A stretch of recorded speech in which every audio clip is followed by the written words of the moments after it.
రాష్ట్రంలో సంచలనం కలిగిస్తున్నటువంటి వైష్ణవి హత్య కేసు సంబంధించి ఇప్పటికీ కూడా చిక్కుముళ్ళు వెళ్ళడం లేదు. ఈ కేసులో అసలు ముద్దాయిలు ఎవరు అన్న అంశం మీద ఇంకా తర్జన భర్జనలు జరుగుతూనే ఉన్నాయి.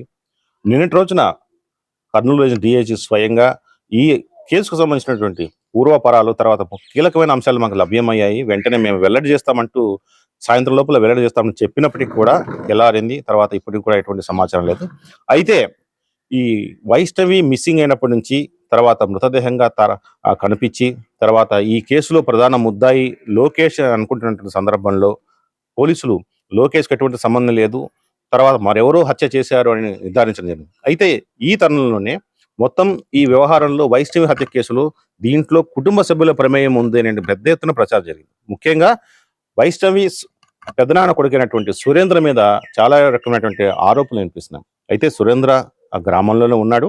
తర్వాత నిన్న అంత్యక్రియల్లో మొత్తం కుటుంబ సభ్యులంతా పాల్గొన్నారు. ఇప్పటికీ కూడా గ్రామంలోనే ఉన్నారు. కానీ పోలీసులు వెల్లడి చేస్తారు నిజాలు ఇప్పటికీ పూర్తిగా బయటికి తీసుకురాలేదు, ఇంకా వాళ్ళ ప్రాసెస్ లో ఉన్నారు. అయితే సురేంద్ర అడిగి తెలుసుకున్నాం. సురేంద్ర, చెప్పండి, ఇది రాష్ట్రంలో అత్యంత బాధాకరమైన విషయం. ఏ అన్నకు కూడా ఇలాంటి అపవాద జరగకూడదు. మీరు వైష్ణవి హత్య జరిగినప్పటి నుంచి మొదటి నుంచి చెప్తూ ఉన్నారు దీంట్లో కొంతమంది ప్రమేయం ఉంది, దారుణంగా చంపారని. నిన్న ఫోరెన్సిక్ రిపోర్ట్లో అంటే నివేదికల పోస్ట్మార్టం నివేదికల్లో కూడా వైష్ణవి ఒంటిలో బలమైన గాయాలు ఉన్నాయి, తర్వాత లివర్ డ్యామేజ్ అయ్యి పగిలిపోయి రక్తస్రావం చనిపోయింది. అసలు మీరు ఎట్లా భావిస్తున్నారు దీన్ని?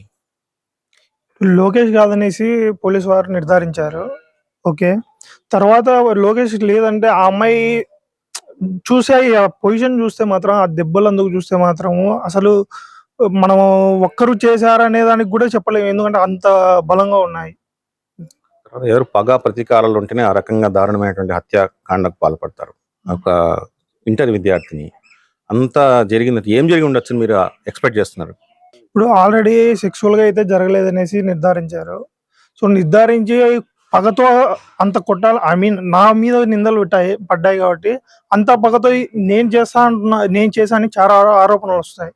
నేను ప్రతిదీ పోలీసు వారు ఏది చేసినా నేను చెప్తున్నాను, ప్రతి ఒక్కరికి కూడా చెప్తున్నాను. మీకు ఏదైనా ఎవిడెన్స్ కావాలని నేను పూర్తి సహకరిస్తానని చెప్తున్నాను.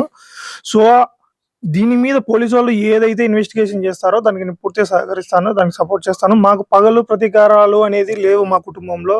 మీరు విలేజ్లో కనుక్కోండి, మాకు ఎటువంటి గొడవలు కానీ ఏవి లేవు. మేము అందరూ కలిసి ఉన్నాం. మా నాన్న వాళ్ళు ఏదైనా అప్పుడప్పుడు గొడవ పడినా కూడా మేము పిల్లలం మాత్రం మేము కలుసుకొని బాగా ఏదైనా సెలబ్రేట్ చేసుకుంటూ ఉంటాం.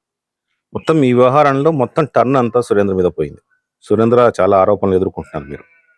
మీరు ఈ సమాజానికి ఏం చెప్తారు?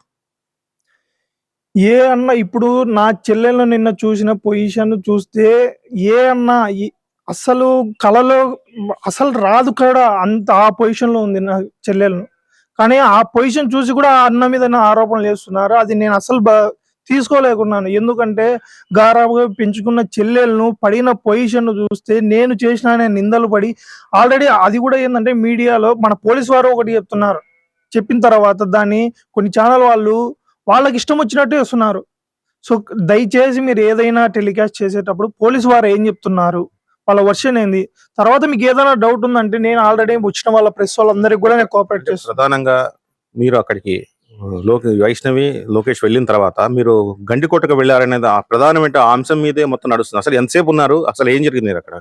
సార్ ఇవన్నీ వాడి ఏదైతే వెళ్ళినాడో, ఎందుకంటే గండికోటకు ఉండేది ఒకే మార్గం, ఓకేనా, ఉండేది ఒకే మార్గం. ఖచ్చితంగా నువ్వు ఇన్ అవుట్ అలాగే వెళ్ళాలి, అదే రూట్లో వెళ్ళాలి, బయటికి రావాలని అదే రూటే రావాలి. వాంది ఏదైతే వీడియో అనేది రిలీజ్ చేస్తున్నారో దయచేసి నా వీడియో కూడా రిలీజ్ చేయండి, ప్రజలకు తెలుస్తుంది.